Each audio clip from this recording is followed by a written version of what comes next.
Scottish First Minister Nicola Sturgeon announced today that she intends to hold a new independence referendum between autumn 2018 and spring 2019.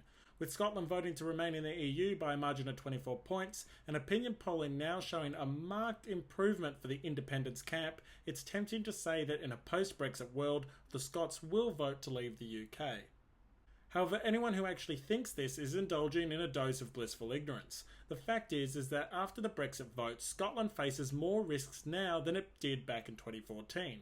The most obvious risks are around the economic side of things. In the lead up to the first vote, pro-independence campaigners told their countrymen that oil revenues would pay for a substantial part of the expenditures of an independent Scotland. They predicted that in 2015-16, Scotland would raise £8.3 billion from taxes on energy. How much did they actually raise last year? Well, a whopping £60 million. That's right, not even 1% of the forecasted revenue.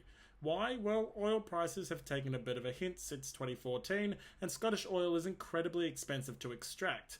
The Scottish Government's budget deficit has ballooned as a result. In fact, Scotland's budget deficit now represents 9.5% of GDP, more than double that of the UK, and triple that of the guidelines set by the European Union for membership. And oil isn't the only problem facing Scotland.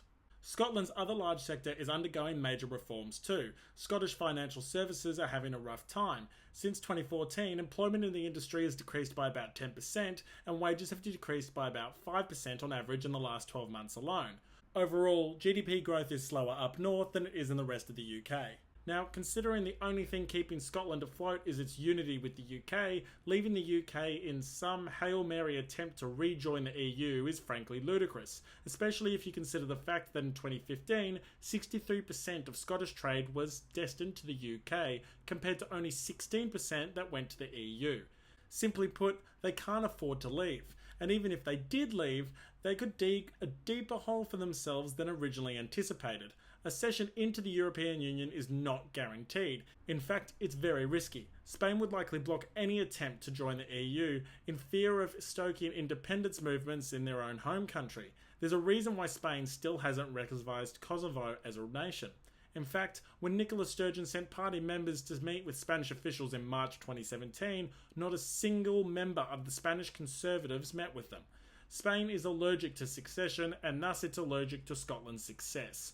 So not only can Scotland not afford to leave, but any idea that they could be granted membership into the European Union in a hasty manner is frankly nonsense. And that's precisely why when Scots return to the polls, unity will once again prevail.